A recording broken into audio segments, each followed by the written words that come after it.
You are listening to the Pencil and Paper Podcast Network.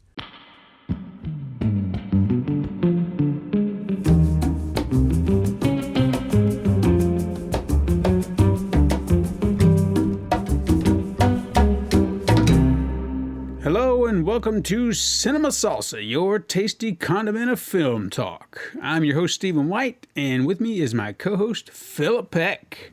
Hey there. I didn't have anything else, as far as... I need to work on voices. I think that might be entertaining for more people. Don't worry about it. I'm not bringing anything to the table either, so... It could be fun. I'll plan on it. I'll work on it. See if people can pick out the voices. Maybe even put you up to the task. We'll do a little trivia. It's like, what voice was this week? And see if you can guess it. It'd be kind of fun. Maybe. I think you should do it. As long as you do all the work, I'm all for it. All right. So I wanted to start things off this week talking about what I did, because I've been talking about doing it, and I've been hesitant to do it.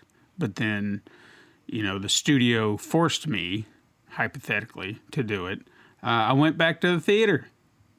And I saw Shang Chi, because there was no other way to watch it.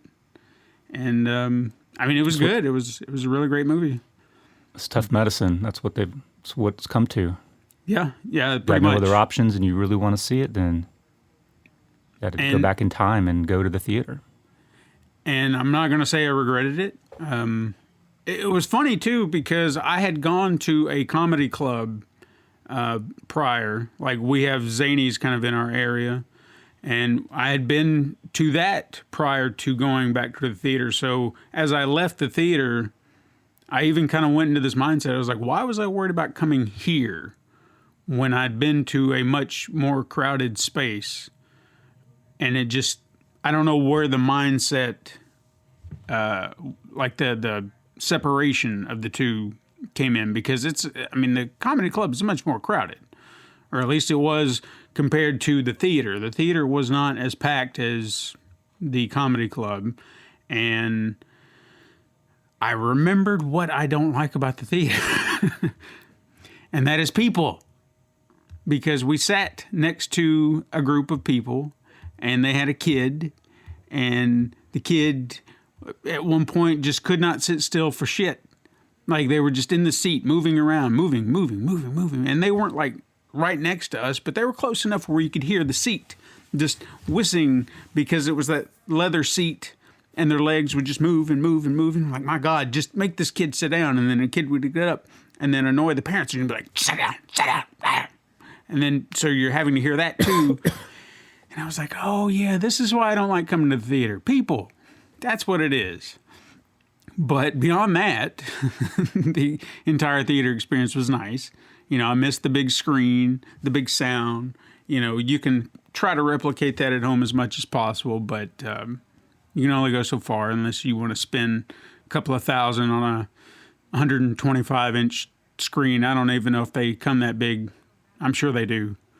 At this point, but yeah, it's... Or you could get a projector. Or a projector, yeah. But yeah, people, I don't want to be that guy, but I am that guy. I just don't like people, and they don't respect other people in theaters. Luckily, there weren't people on their phones, or at least I didn't see anybody on their phone. I'm sure someone was on their phone, but anyway. But no, it was nice to go back to the theater just to experience that again. But you'll never do it again.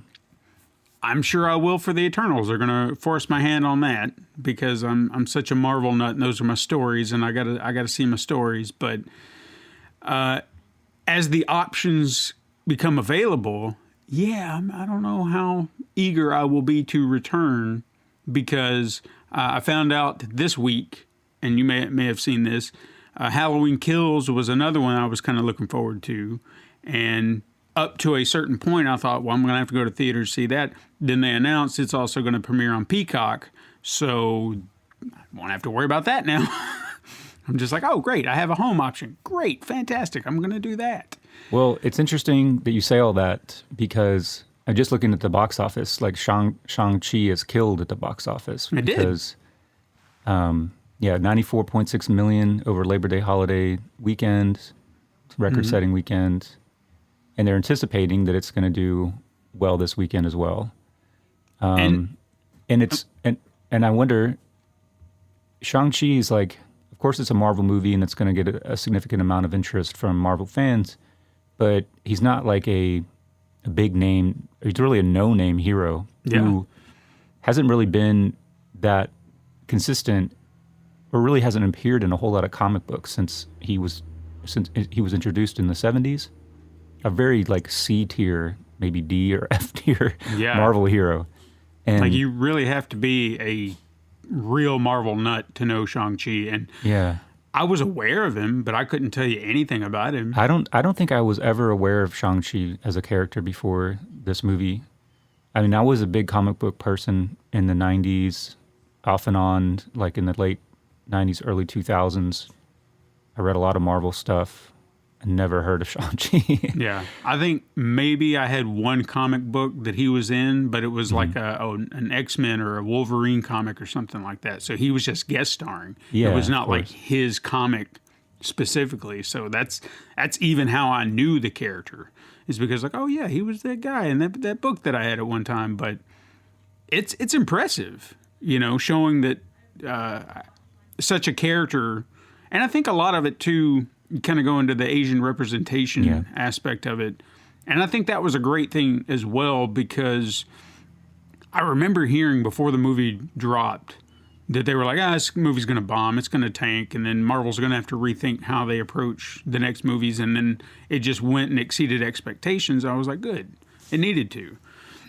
Because this could be an entirely different I guess I just don't understand the mindset of Hollywood, but I guess they would know better than we that certain characters in movies just don't make money. So if it's a full Asian cast, it's not going to make money. If it's an all-black cast, it's not going to make money. But yet, a couple of years prior, Black Panther proved that wrong and broke the bank.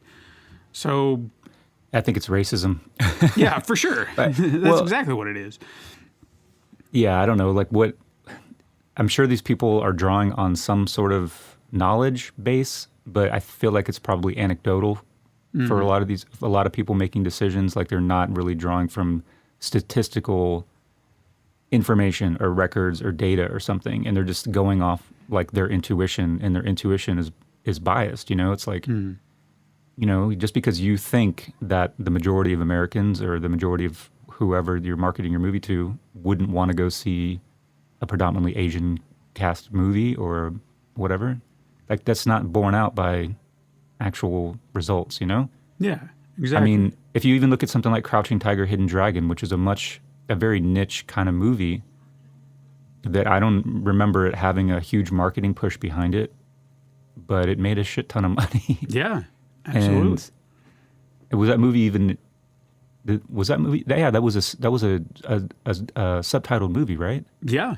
I remember having to watch it, and I thought, oh, this is subtitled. And it was like one of my first real forays into that type of movie. Yeah. So if a movie like that can make, I don't know what its box office haul was, but it was more than $100 million, I'm sure. Mm-hmm. It's like, what are you talking about? Like, why wouldn't Shang-Chi make a ton of money? Yeah, exactly. It's bizarre, the mindset that still pervades in Hollywood. And me personally, and I don't know about anybody else, I kind of like a diverse cast sometimes because, it shows me something that I'm unaware of. So the Chinese culture that they're showcasing in this movie, I'm unaware of, but it doesn't make me feel alienated. I feel more intrigued by it because I'm like, this is a culture I don't know. Well, that's the whole point of entertainment and fiction is to, it's even if it's based in real cultures and things like that, it's to pique your imagination, to draw you into a new world, and you go to the movies to be transported to another world, right? To be entertained by something outside of your everyday life. So why the hell wouldn't this whole thing, why wouldn't it interest people? It just doesn't make any sense. No, it's bizarre. But at the same time, they're going to try to continue to push this full theater run. Like I said, I think the Eternals was kind of on a fence where they were like, okay, well, we'll see, maybe, possibly. doing the day and date thing on Disney Plus again. If this movie doesn't work out, it worked out. So they're like, all right, we're going full in. But I also still feel like they're on the 45-day window. So it's Shang Chi will be in theaters for 45 days, and then you may see it appear on Disney Plus. I don't know if they'll do that day and date where they'll have the premiere access, or if they'll actually just drop it and you can watch it there, which either way is fine with me. I've seen it. So it's whatever works out for people who want to go or don't want to go. I feel like 45 days is reasonable in this day and age, where we talked about this in a previous podcast where movies had really, really long legs in the theaters in the past, where they would play for a year or more sometimes. Yeah. And they would kind of like have these ebbs and flows and almost have like two major peaks sometimes, like when they debut, and then maybe if they came out like in the summer, maybe towards the Christmas or Thanksgiving era, like period, they might have another big boost or something like that. I don't think we're going to see that anymore, just because there's so many options for people to see stuff now. So I think a 45-day window is reasonable, because I feel like after a few weeks, just about any movie's going to kind of run out of steam at the box office. Yeah, or a month. Well, that's a few weeks, I guess. But I mean, I'm kind of excited if that's the new model that a lot of studios are going to go for, simply because, I mean, when I see these movies, I'm like, oh, great, I can't wait to add this to my collection or something like that. And it usually felt like it would take half a year before it would come out on physical media. But I think physical what physical media, it's this thing that it's almost a relic, but it still exists in some form or fashion. I know a lot of people are all digital. Hell, I'm teaching a documentary class this semester, and I'm trying to like find or locate as many interesting documentaries that I can remember seeing, and stuff that I watched when I took a documentary class for my art history major a long time ago. And I have some physical copies, some DVDs of things that I wanted to watch. But like the school has a Blu-ray player, but it's in the library.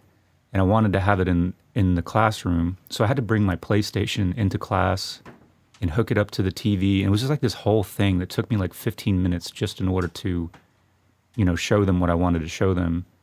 And I mean, it's so much easier if you were able to just, but I didn't want to pay for it again. Right. I didn't want to, a lot of stuff is you can watch scenes on YouTube, then you got to deal with the ads. I don't know, like it was just, I have a lot of physical media, but at my own home, I barely ever watch it. Yeah. But it's funny, like I had to go to school and to have a reason to pull out, the Blu-ray player or the PlayStation in this case and hook it up, and I had to go into the shed and try to find all the DVDs. And yeah, I'm kind of with you. It's gotten to a point like I'm the same way. I've got like a shelf full of DVDs, and it's like most of them, like 80% of it is DVDs, and then you've got a small subsection that's Blu-ray and 4K. Yeah. And I've gotten I love going to the here in Nashville. There's a local chain called The Great Escape. Yes, yeah. And they've got, it's mostly comics and records and stuff, but they have a ton of like DVDs and Blu-rays. And I go there every few months if I'm like in the area, and I might pick up a handful of Blu-rays, and just oftentimes I've never watched them, but it's nice to have. I feel like Blu-ray, even though it's only 1080p, and I know there's 4K Blu-ray, but the compression is so much better than even like, 4K Netflix, or those are just much more compressed. Yeah. Because of the streaming over the internet. The quality of the Blu-ray is just, if you're really into that, then they're still kind of unbeatable. No, yeah, I'll agree. I mean, I think what did we watch recently? We had kind of a double feature because I had found like a director's cut for Army of Darkness recently, which had always been one of those things that I always wanted, but every time I went looking for it, it was always sold out or you couldn't find it. And then Shout Factory is the one that released it, and they finally put some back into print, and I scooped that thing up real quick. Well, funny enough, I had purchased a 4K version of Evil Dead 2 a couple of months back, and I'd never watched it. It was just like, oh, cool. It was on sale. It was pretty cheap. And I was like, can't beat that. So I just kind of had it. And then when I got that, I was like, double feature night. We're going to watch this, and then we're going to watch that. And then, haha. And I really couldn't tell the difference in quality going from 4K to Blu-ray. Maybe they just didn't do a lot of the work for the 4K print of Evil Dead 2. Maybe it was just so old that it was, you could only make it look so good. Yeah, when you're shooting, you're taking a source that was, I don't know what film or what kind of camera and what kind of film aspect ratio they were shooting Evil Dead 2 on. But there's only so much resolution in the source material that might have been lower than what you get in 4K anyway, so it's not going to be that apparent. And, if you're... the difference between 1080p and 4K, if you're sitting 15 feet away, you can't see the difference anyway. Yeah. So that's kind of like you have to be like right on top of it in order to really tell. The most impressed I've ever been at a transfer, and this wasn't even a 4K transfer, this was a Blu-ray transfer, is going back to also Shout Factory again. They put a lot of care and effort into any kind of special releases they're putting out, and they did a box set of Friday the 13th. And I'm a huge fan of that. And they were just like, so we're doing some, special features for some of this stuff here. So, kind of entice you. And they had done a 4K transfer from the original negative of Friday the 13th, the original. And what they did just blew my mind. How amazing it looked. Just like I'd never seen that film look that good. And I have not seen any other horror film that has been transferred to Blu-ray look that good. It almost looked brand new. Oh, yeah. It was just impressive what they did. And the fact they just did it with that one, I'm almost at a point where I don't expect them to do that with some of the other films. But they're upcoming. They're releasing Halloween 1 through 5 in the same fashion, but they're actually putting them on 4K. And they said that each transfer, I think up to maybe part 3, it's like the last year, we didn't bother him. But the cinematographer, Dean Cundy, actually approved and supervised the transfers for the first 3. So I can't wait to see how they look. Okay. So that's going to be impressive. And it could disappoint. I don't know. But I'm hoping they'll take the same love and care into making those. Well, I'm sure if they've got the cinematographer kind of shepherding the process, and I'm sure it's going to be pretty cool. So I'm excited for that. But yeah, it's amazing. Sometimes it just doesn't pop as much. I think you can really kind of tell the quality in newer movies, but yeah, older ones, it's a mixed bag. That's for sure. Well, I didn't mean to derail the conversation by going into this nerd. No, it's fine. Physical media nerd talk. Well, while we're talking also about movies that came out theater and non-theater, I watched Malignant, the new James Wan horror film. Have you heard of that? Has it been on your radar? What? Malignant? What? James Bond? Is that what you said? No, James Wan. Oh, I was like, what?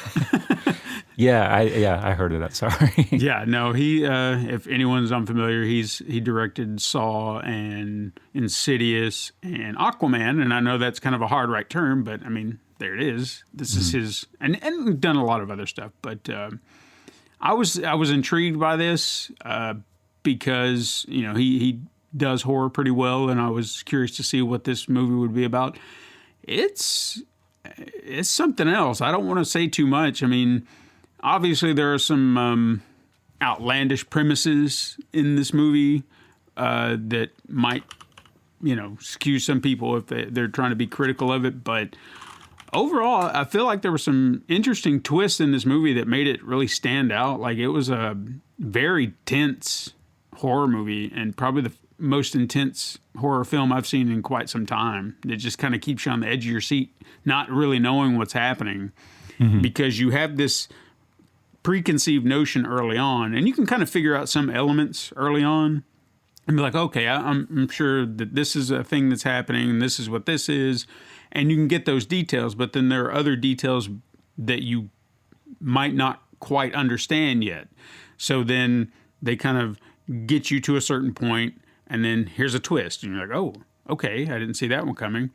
And then you start thinking about other details like, well, why is this? Why is that? And it raises more questions. And then they get to another point, and then they do another little twist. And you're like, holy crap, I didn't see that one coming either. And these were welcome twists that didn't feel unearned or just like, haha, we got you, and you probably didn't. And they didn't feel out of place. They felt natural to the story in all the right ways. And it was really interesting. And even the title itself, you might not piece that together immediately, but it makes more sense in context once you have all the facts in front of you. You're like, okay, I got it now. So I would recommend it if you like a good horror movie. It's a little on the gory side, but not like super hardcore, like, oh my God, that's gross. You might have a few of those moments. Like some of the worst ones are when they do the bone breaking, because for whatever reason you have to show a bone now, cracking someone's arm and shit. And I can do without that at times. Yeah. But beyond that, I mean, it's a really solid movie. I thought it was anyway. Yeah, it's gotten some pretty good reviews, and it's available on HBO Max if anybody's looking for it. It's in theaters too. That'd be kind of a good double feature. Have you seen Hollow Man?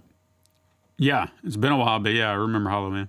Yeah, that's on HBO Max as well. I started watching that the other day, but I didn't get a chance to finish it. So if I feel like doing a kind of horror movie, am I thinking of the right movie?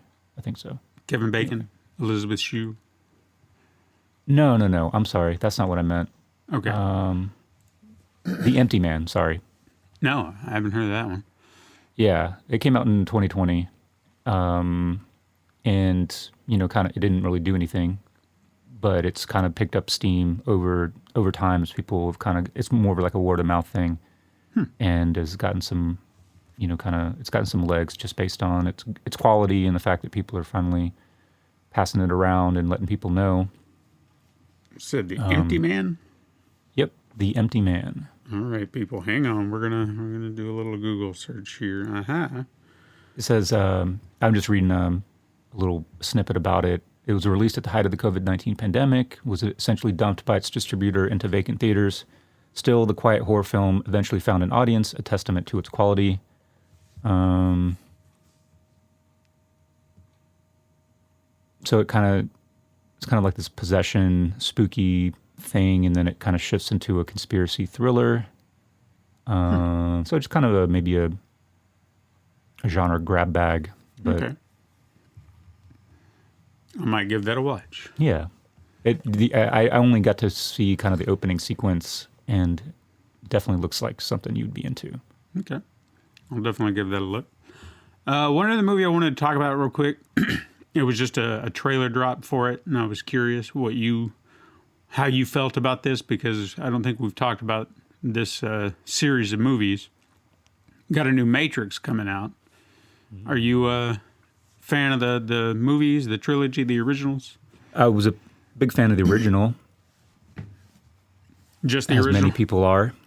But I saw I don't even know if I saw the third one. I can't remember. I know I went and saw the second one in theaters, and I've never seen it again. Yeah. It just seemed like a trilogy that was made just for the sake of making it. It didn't seem like the Matrix really needed to be. It was like kind of an IP that they were developing just because they had such a huge success with the first movie. But I feel like the first movie is a pretty great standalone movie, and it's just like, it's almost like people. Maybe an analogy or a comparison is like the Silmarillion, if you're familiar with George J.R. Tolkien. People who are just huge Lords of the Rings fans, and they read the original books, and then they just wanted more, and so they're just basically reading his notes. It's like, that's kind of what I feel like for some kind of trilogies or expansions of original movies, that it's like, I mean, you're just kind of digging for content here, and there's just really not that much. Yeah. I've heard that was kind of the reason for the sequels, that studio was like, hey, can you do more of this? And again, that wouldn't surprise me one bit, because we all know how studios are. When you got a hit on your hand, you got to make a sequel. And at least they had the original creators behind it. The Wachowski sisters, took it and ran with it and tried to do something unique with it. I mean, there's some really awesome sequences in there. Oh, yeah. In the second one, anyway, like I said, I can't even remember if I saw the third one. But then there's also some like really just kind of like over long and just sort of like this new agey, goofy. It just became kind of campy and like kind of. There's not enough plot, I think, and there's just too much kind of like. I don't think the world of the Matrix or the world of like the real world or whatever, and the Resistance, it's just not that interesting. Yeah. I just think the original movie just had everything you needed to tell that story, and we've talked about this too. It's almost like when like horror movies as they go on and they become franchises, instead of just telling these discrete stories. You want to get into like the origins of the character, and then I kind of lose interest because I don't really care about why Jason is Jason. It doesn't matter. That's not what makes the original thing scary, because it's more scary because you don't know why he's doing what he's doing. And then when you just try to over-explain everything, it's just like, it's a difference between telling a story versus like exposition dumps. And I feel like these just became exposition dumps. Like, why is this thing the way it is? Like, who gives a shit? Yeah. And that just becomes a lot less entertaining, I think, too. Mm-hmm. So that's my opinion. And I mean, I'm a little intrigued by this new concept just after watching the trailer. I was like, all right, well, maybe. Well, I think I did mention I was vaguely interested in this because it's been such a long time and everybody's so much older now. I'm kind of interested to see what they're going to do with it, because it's, had such a, I don't know. I'm vaguely or mildly intrigued to see how this movie turns out. Yeah. And obviously you could watch it on HBO Max, so you wouldn't be out anything. So if you want to turn it off, you don't have to worry about sitting in the theater going, damn it, I paid for this shit. And I just love Keanu Reeves, man. Yeah. He's solid.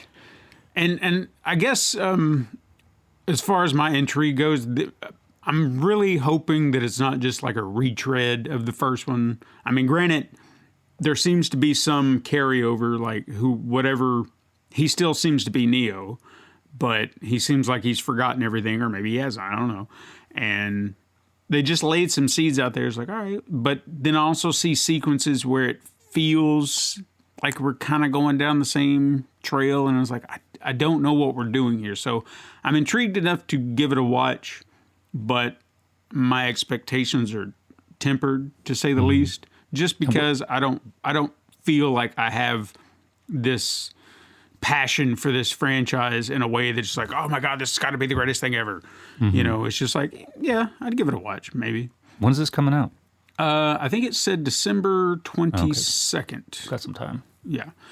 So, and I wouldn't mind rewatching the first three just to see if they hold up, because I actually did watch, there's a series I watch on YouTube, and they had been rewatching the Matrix trilogy, and they also kind of had this mindset. They watched them when they first came out, and they were just like, I don't remember liking at least the last two all that much. Like the first one they really liked, and the second two they kind of had vague recollections of just not really caring for them all that much. And they said after rewatching, it was like, you know what? I kind of actually do like it. Like I can appreciate certain elements that they're trying to do now, even though they were critical of certain elements that just, maybe didn't hold up or just felt unnecessary.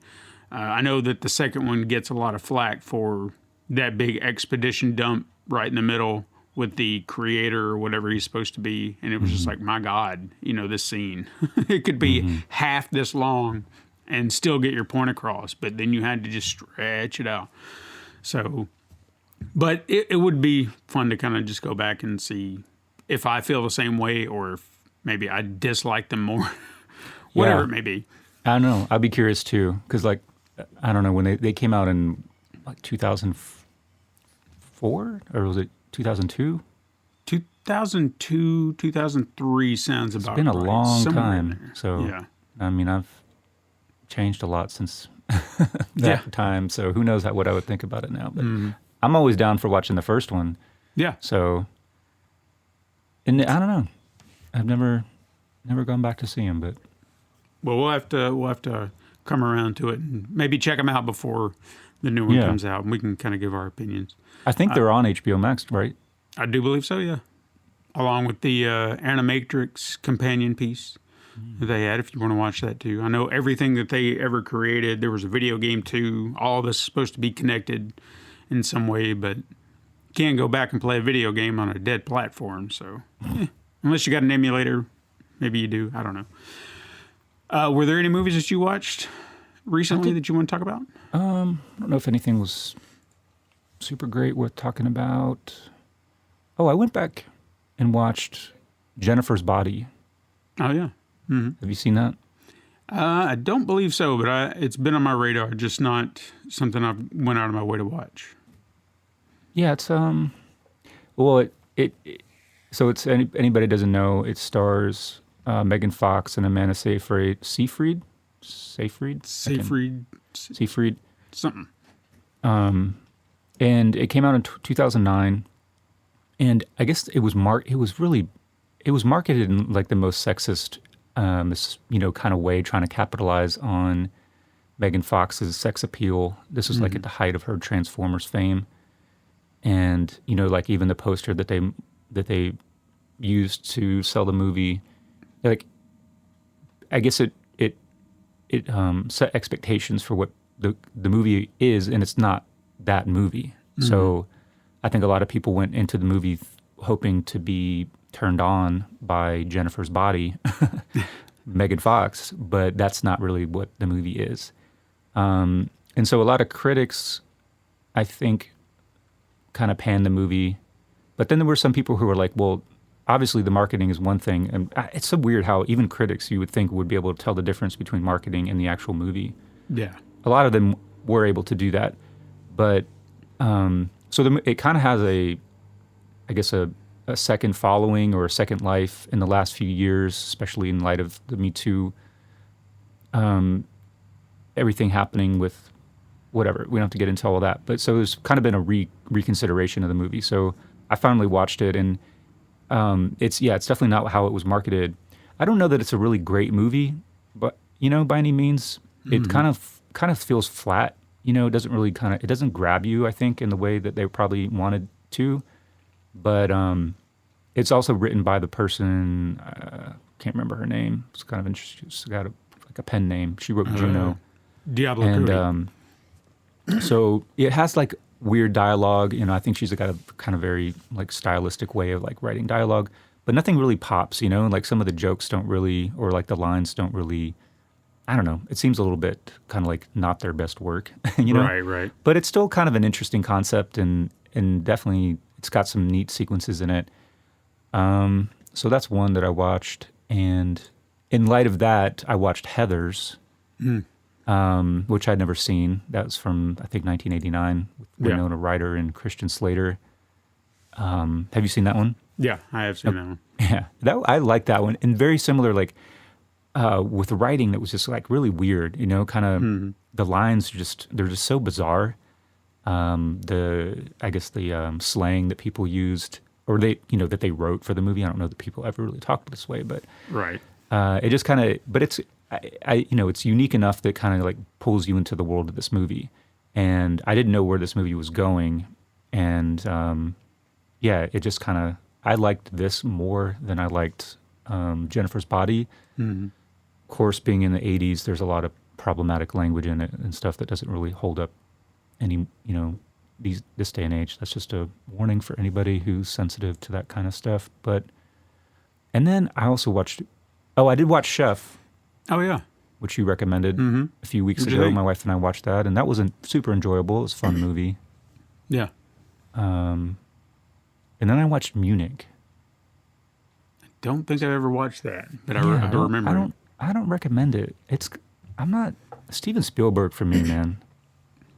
I know he just takes on some of these projects that I don't think they really consider that well. Yeah.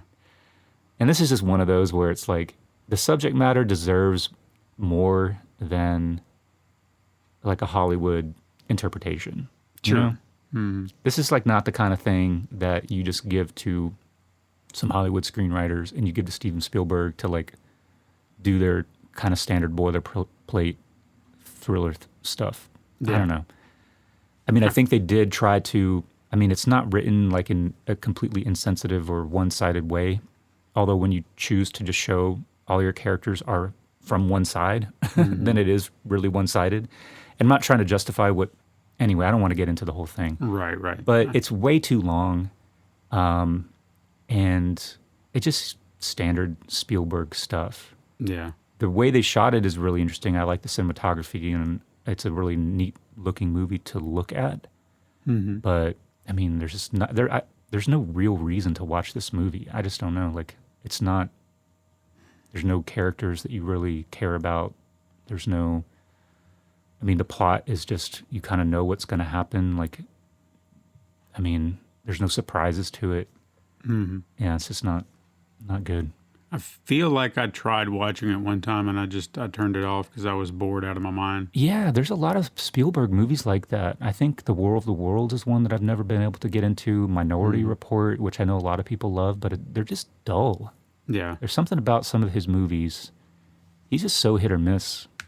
And which is odd too, because you talk about the pedigree behind it. Yeah, well, of course he's direct. I mean, Jaws, Raiders of the Lost Ark, Jurassic Park. I mean, you can't deny that those are big budget popcorn movies of like the highest pedigree. Yeah. You know? Mm-hmm. But then he's just directed some just real dogs, I think. And I mean, he does so much, of course.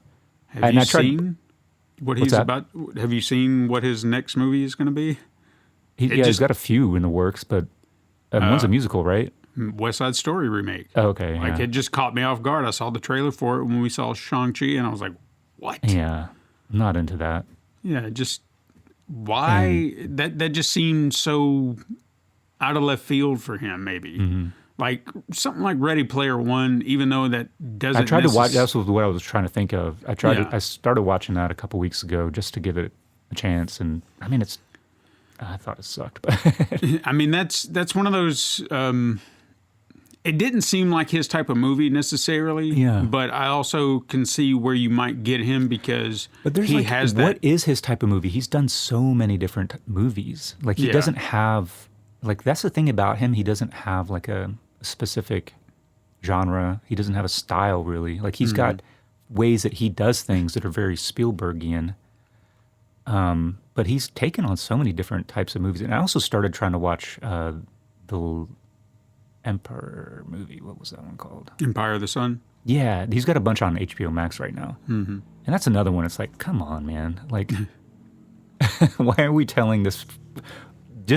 He always, in my opinion, as a white guy, he's like he's like the white guy. He's like the whitest white guy.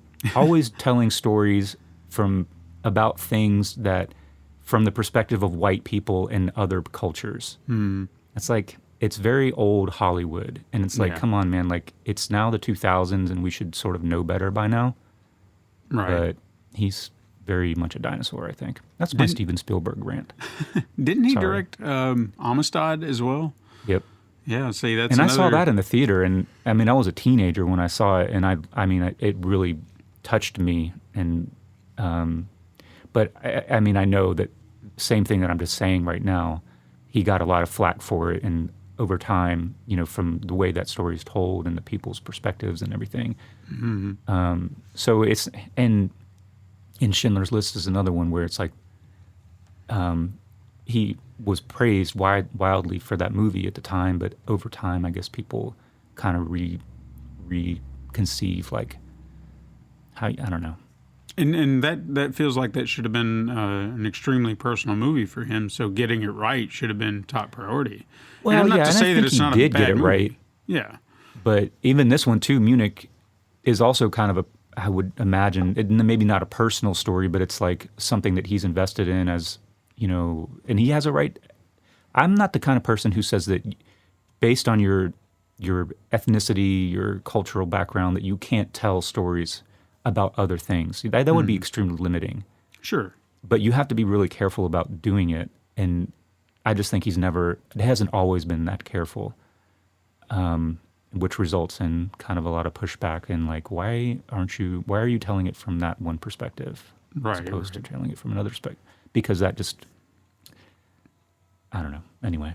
Yeah, no, I know the only other instance of that I can remember he got some flack for is when he got tapped to direct The Color Purple.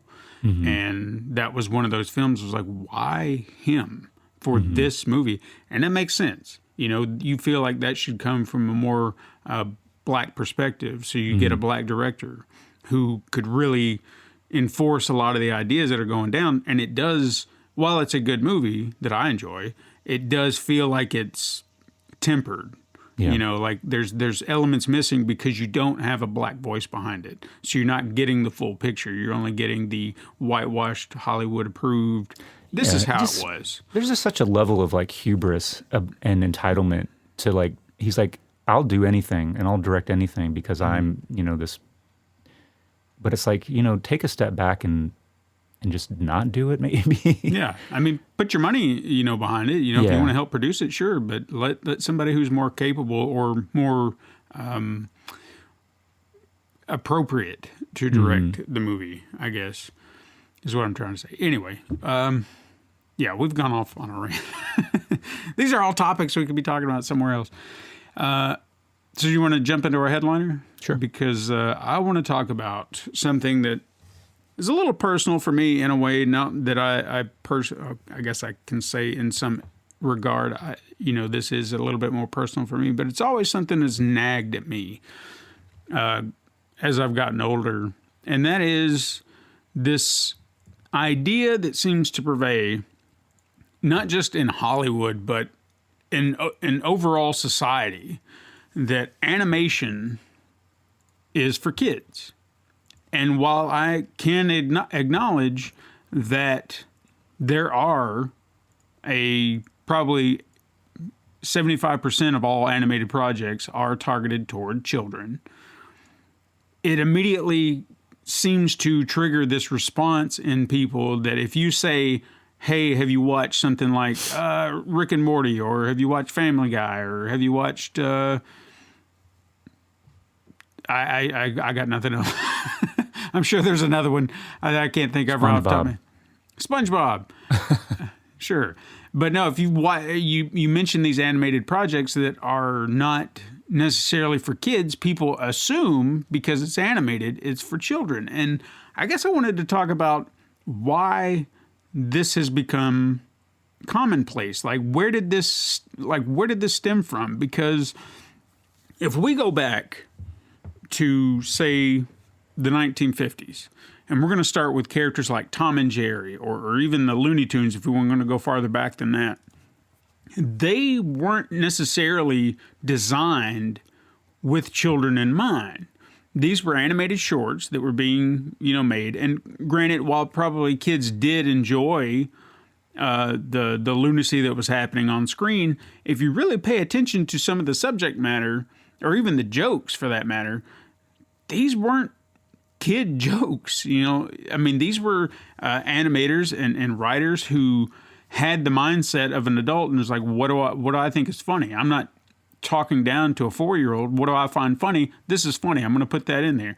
And especially when you can watch them now as an adult, you see and you get a lot of jokes that may have gone over your head. Yeah. Now, granted, even the best animated movies today that may seem targeted toward children, the best ones have this nice balance where the kids can be entertained, but then there's a few things here and there that are thrown in for the adults and be like, I appreciate that. I get that. You're not talking down to my children. You're not talking down to me. And then, of course, the worst of the worst are the most Hollywood-fueled garbage fires that I cannot stand. And I do not understand how these movies get made, because I'm trying to think of a great one right off the top of my head that, okay, I'm not a fan of these movies. If somebody out there is, go to town on it. You can enjoy it. The Emoji Movie. The Emoji Movie is probably one that somebody's watched. I've never watched it. I haven't either. I don't want to watch it. But Trolls or the Smurfs, these movies that came out and they're just like, hey, look at, and I know there's live action Smurfs. I'm talking about there was an animated one. Nothing about these movies, the way these movies are made, it's like it's by committee. It's like, all right, well, we have these characters. What are they going to do? We're going to make them sing and dance, and there's going to be songs. So then they throw in some fancy singer, like Justin Timberlake is just the one that popped up in my head. Oh, he's singing a song, woo, woo, woo. And then, oh, look at the fancy colors. Now we're going to do fart jokes. And that's the movie. Singing fart jokes, look at, and pop culture references. And that's all it is. Same damn movie every single time. I promise you, we can line them all up, watch them back to back, and it's the same formula every fucking time. And I can't stand it. You know, and it insults me as someone who loves animation that this is what it's been reduced to when they think, here's a great movie, look what we're going to do, fart jokes. And I don't want that, you know? And why can't I enjoy an animated movie? And I'm not saying all of them are like that, but DreamWorks, they seem to be the biggest purveyors of that garbage. And at least that's where I would kind of take aim, because a lot of that crap comes from them. But then you have, you know, Pixar, they do their due diligence. They usually have a lot of great stories behind them. And they don't do the cheap laughs or, you know, and I'll even say this, a fart joke can be funny if done correctly. I'll just say that. I know it's a cheap laugh, but it can go over pretty funny. Blazing Saddles. There's a great one in that. I'll just leave it there. But yeah, I'm sure Shrek had a couple fart jokes in there too, right? Yeah, those are another. And I know people love Shrek. It's not a bad movie per se, but it has a lot of those. It's like that's where a lot of that stems from, I think, too, is when that became popular, it did that where it was like, here's pop culture references. Here's funny, goofy fart jokes and burps and crude humor. Oh, you know what? This is a hit. We got to do it again. And they've followed that formula to the letter. But that's not what we're here to talk about. We're talking about why did animation suddenly become kids fair? Like, why is it kids fair? Why does it have this label? It's something that I've not been able to fully understand when we have so many adult related animated fare out there. So do you have any kind of idea where this may have stemmed from? Well, I have an idea, but I didn't do any research, so I don't know if it's right. But I would imagine that it had probably something to do with marketing, and it might have had something to do with Disney. You know, like you're talking about, you know, Warner Brothers, Looney Tunes, Tom and Jerry, even Disney prior to probably the 50s, 60s. I don't know if there was this segmentation between adult and children. I mean, I think there must have been like an impetus from early on that these things could be appealing to children because they're sort of cute. Just the style of the drawings and whatnot. But you're right, like they were, you know, the jokes, and I think they were also very slapstick, and that humor was common in live action. You know, it's not so common anymore, but that kind of stuff would appeal to a child, but also, like you said, the more intellectual side of those things would appeal to adults, and the slapstick would also appeal to adults because that was a common, you know, like going back to the Three Stooges and things like that. You know, all ages can enjoy that because it's funny. Physically, it's funny, but also the more intellectual stuff would kind of fly over the head of a kid and land right for an adult. So I don't think there was that segmentation early on, but I don't know when it happened, but it seemed like maybe over time, you know, they might have, I guess, marketing, maybe Disneyland, Disney World, maybe they just saw, I don't know when they started just producing toys and knowing that they could sell and make billions of dollars off of, you know, marketing these things to kids. It always comes back to money. And I just feel like in the United States, at least, because if you look at other cultures, there's much greater acceptance towards comic books and animation among adults. Like, you don't have that stigma like you do here. And I just feel like it was, at some point, it just got marketed as kids' fare. And therefore, it's not for adults, even though it's still being made by adults. And they want to make it interesting for themselves, I think. The good ones anyway, like Pixar. Sure. Not the schlocky bullshit that a lot of people are, that don't give a fuck about their soul or their life or their happiness, and they're willing to churn out just garbage in order to make a buck. You always have that, but I just that would be my guess, and maybe in the future we can come back and see if that's actually what happened. But I just feel like they marketed it to kids and knew that they could make a lot of money, and therefore it just kind of became associated with this. Is like so much in our culture. I feel like it's associated. We are marketed to, and we see a lot of advertisements, and that just shapes our worldview because we're dumb. Well, I'd say to your point, the biggest purveyor of that would have been 80s cartoons, when it essentially became a marketing campaign for toys. Yeah. So every cartoon that came out, Saturday morning cartoons, after school cartoons, it was all, this is a way to sell toys, so we've got to have a cartoon. So that may have been a huge factor in it, because that's all they were. They were toy commercials, and it was just like, here's another toy commercial, here's another toy commercial. It's all animated. So then you have that association.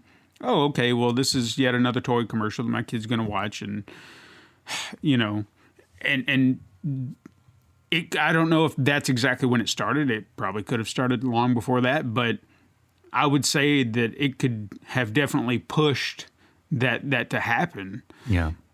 And even to a point, I think, I don't know to what degree they actually started drawing that line, but if you kind of, as soon as you kind of get into the 90s, you start seeing animators or certain animated series that weren't just saying toy commercial. They may have been designed to sell toys specifically at one point, but something like X-Men animated series, that was a show that really caught my eye, even as a kind of a preteen, because it wasn't talking down to me, or it didn't feel like it was talking down to me. It felt like these were genuine stories that had a follow-through narrative to each episode. It wasn't just there to sell me a toy, even though I'm sure that was part of it. But you had these deep-rooted stories that had real issues, and I don't think I'd seen a show like that at the time. Even something like Batman the Animated Series had a very dark tone that obviously they had to toe a line to how far they could go, because obviously the Joker was not the lunatic that he normally is in the comics, but they towed a line pretty well where he was still kind of devious and, could surprise you at times. And the fact that they even used guns, I mean, I remember sometimes in other animated shows that I would watch, they wouldn't, it almost seems like they weren't allowed to use guns. Like they had to use like laser cannons or something like that. And it's like, well, okay, so you're using this laser gun, even though we're presently in the present day, but yet over here on Batman, they're using actual guns. And I'm not sure why that they got away with it, and other shows were forced to do it that way. But again, I understand that's an entirely other conversation, guns and animation and whatnot and kids. I won't get into it. Well, it's weird, like I just feel when I was growing up in the 80s, I would watch He-Man and Transformers with my dad. Mm-hmm.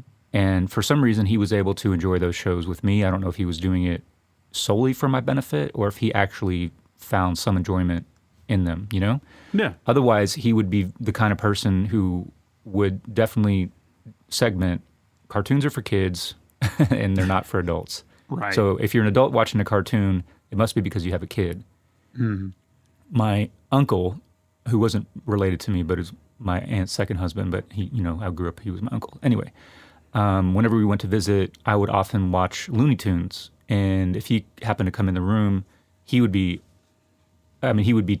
spoiling all the Looney Tunes for me. Like, he just loved them so much. He grew up watching them, and he was old enough when they were new. He was not a child. He was maybe a teenager to an early adult. So he didn't have that culture. He didn't have that bias that these were just for kids. Like for him, they were funny as shit, and he would enjoy them as an older man. I feel like there had to have been that change at some point, and maybe it wasn't something that just happened, like in the 80s. But you're probably right. That was probably when it really became cemented in the culture, just because we got inundated with Saturday morning cartoons. When we would always wake up early, at 6 o'clock in the morning and sit and watch cartoons until noon. Because they just had this huge, long. That was all they showed on like USA Network, and I just think it, and I would also, my whole Christmas list would just be all these toys based on what I had watched on Saturday morning cartoons, Thundercats and G.I. Joe. And, you just wanted the toys because you watched the shows. And I think when they started, there was probably no intention that you were creating something that was solely for children.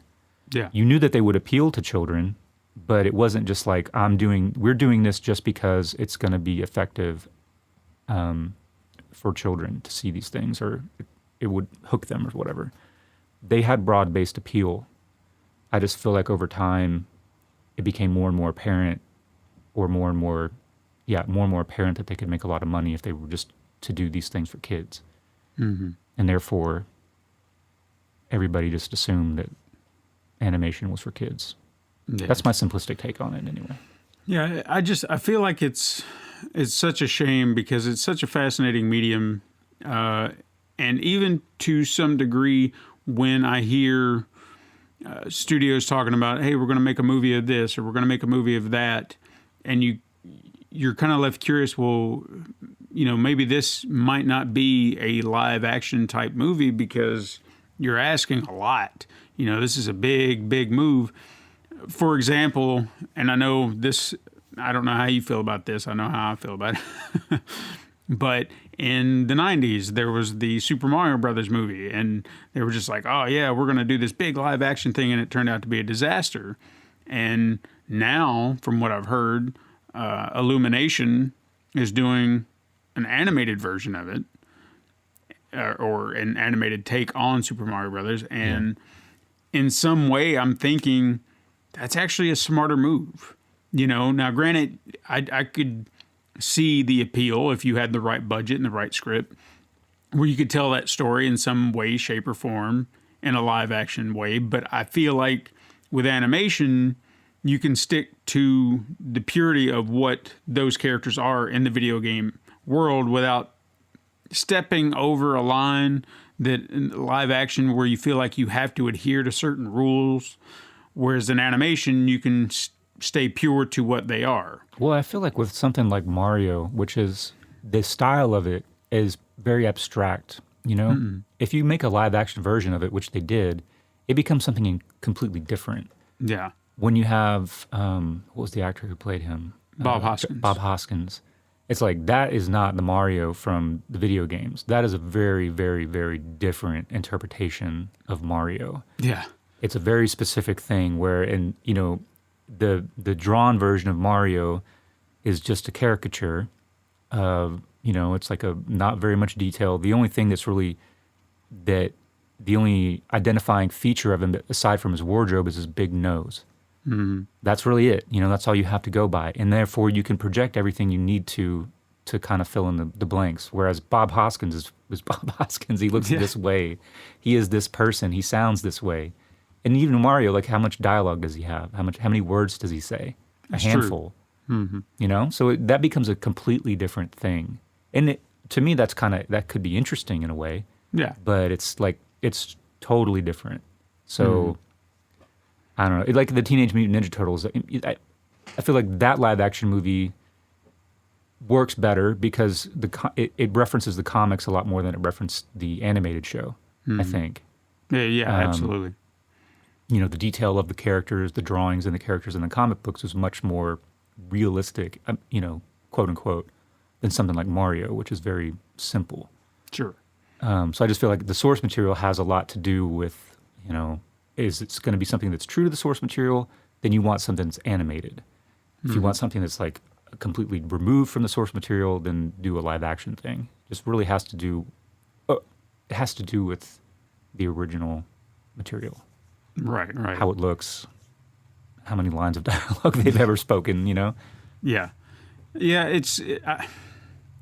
I love animation so much because I've seen so many great things, and we haven't even touched on the wide impact it has in like Japan. Yeah, and that's what I was thinking. Anime. Japan, like there isn't. I don't know. I mean, I've never been to Japan. I don't know a whole lot about. But you see that kind of, shorthand, I guess, that men on the subway reading manga. It's like not a thing. It's like okay, there's not like, oh, what are you doing reading that kid's book?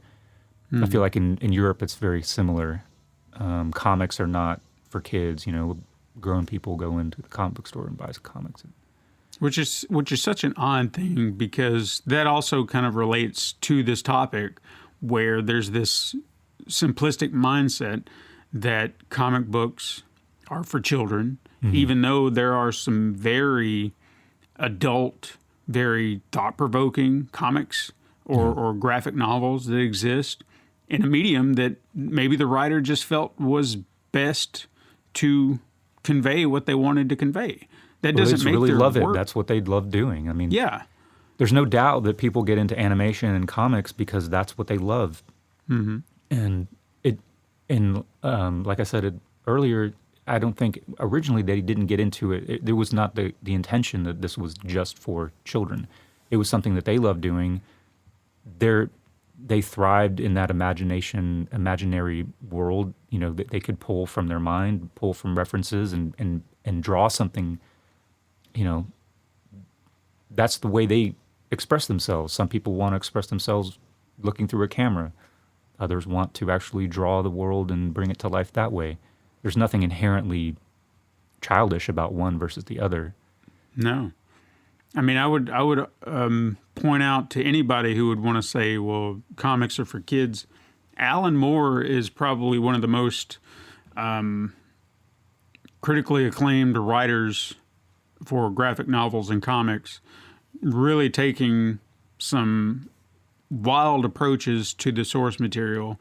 He's actually moved away from the studio system mainly because he doesn't like how they operate and what they've done. For example, he was the writer of Watchmen, and he's also done a lot of other books. I think he did Sandman, he did From Hell, League of Extraordinary Gentlemen, I think, was also his. Yeah, and it was. He hate that anyone had made movies of his work, because he has said, what I did, that is the purest form of my work. Mm-hmm. It doesn't need to be adapted in anything else, any way, shape, or form. This is it, period. And I even remember, funny enough, going back to our buddy Zack Snyder, we can always bring him up. Since he was the director of Watchmen, he had stated in an interview one time that he hoped that one day, just one day, that, Alan Moore may be bored, see Watchmen on TV and give it a watch. And, maybe give his 2 cents on it. Alan Moore responded to that. He's like, fuck, I will never watch your stupid fucking movie. And I was like, yep, that sounds about right. Because he knows the story. He knows what he made. He doesn't need to see your version or your interpretation of it. And I'm not... Plus he's too busy writing comics. Dude fucking writes... I mean, if George R. Martin had his work ethic, we wouldn't be in this situation. Right. But... I mean, there's nothing wrong with an adaptation of certain people's work, but again, his work is what it is, and that's how he wants it to be seen, as is. Not to go over here and watch a movie version of it. I think he also did The Killing Joke, and they turned that into, which is a Batman comic if you don't know, but it's the stuff they added to it just felt wrong. Mm-hmm. It's like, why are you changing what was done in an already perfect book? You're adding elements that don't need to be here. And I just didn't get that. So, yeah, I could see where that would frustrate me as a writer. You're taking my work and you're bastardizing it, all because you want to sell a DVD. Yeah. And they're not for kids. Not everything is for kids. That's what we're trying to point out. There's a lot of great, material out there. A lot of great writers. Well, I think there's even going back to the I guess it was late '80s, early '90s. I don't know that anybody. Well, the creators of The Simpsons, for instance, I don't think they were intending that show to be for children, and I don't think Fox was intending it for children just based on when it was airing. Mm-hmm. That's another. I mean, Fox has had a long run of airing cartoons, producing cartoons, and then they'd be on Sunday nights, 7 p.m., 8 p.m., 9 p.m., whatever. That's not the time slot that you would try to market a show for children. Right. Of course, they became popular with kids, but I don't think a 5-year-old is going to watch The Simpsons and get a whole lot of enjoyment out of it. Yeah, and I've never understood that either, because you're right. I've heard of younger kids saying that they've watched The Simpsons or Family Guy. And The Simpsons, to a degree, I'm like, oh, all right. But something like Family Guy, I mean, there's just some humor in there that it's well beyond what they should be watching. And I'm like, no, you don't really need to be watching. Not to say that it's R-rated, but it toes a line. Oh, yeah. So I don't. But there are parents out there allowing this to happen. I mean, there has to be, right? They're not regulating what their kids are watching. Of course, they all have screens now, so it doesn't matter, I guess. So, I don't know. It bugs the hell out of me, and yet that could also just add to what we're saying is it's just like, well, they're watching a cartoon. It's fine. So there's still that mindset. You just see them watching animated pictures, and you're like, it's fine. It's cool. Doesn't matter what it is they're watching specifically. It's animated. It's got to be for kids. And that's just a bad mindset to have. Yeah. But, hey, there's so much we could go into. I mean, I even just popped into my head, Ralph Bakshi. That's, talk about an animator right there with some adult content. I won't even get into that. Hypersexualized and definitely not for kids. But that's another topic. Anyway, that's all I got on it. It's something that's passionate to me, and I say that just as someone who really loves animation. I haven't really gotten into animation personally until recently, which, Super Mega Crash Adventures is also available right now if you want to go watch it on YouTube. Shameless plug. But, yeah, it's just something I want to talk about because it's always something that nagged at me, especially after a conversation I had one time with someone asking them, hey, do you watch this show, animated series? And they're like, no, it's animated. I'm like, and? I couldn't register it, it was just weird. But if you've got nothing to say on the topic, I'll wrap things up. Yeah, let's wrap it up. All right. Well, as always, you can find us on your favorite platforms. Thank you to all for listening. If you got a topic you want us to talk about, you can hit either of us up on Twitter, #CinemaSalsa. Also, and I haven't really done a big push on this yet, but I'll mention it here. You can now find Cinema Salsa if you want a direct one-stop shop for the podcast. You can go to pencilpaperproductions.com/cinemasalsa, put it in your favorites, and everything you ever want out of the show will be right there. You can find a player. You can find links to your favorite platform. Whatever you want, you can go right there. Everything Cinema Salsa right there in one place, along with some other great content if you want to do that. And you can also still go to youtube.com if you also prefer. But Apple Podcasts, Spotify, Google Podcasts, Anchor, Podbean, we're everywhere. Almost. We're getting to all the bigger platforms. But anyway, be sure to join us again next week. Until then, keep supporting your local theater. This has been a Pencil and Paper Podcast Network production.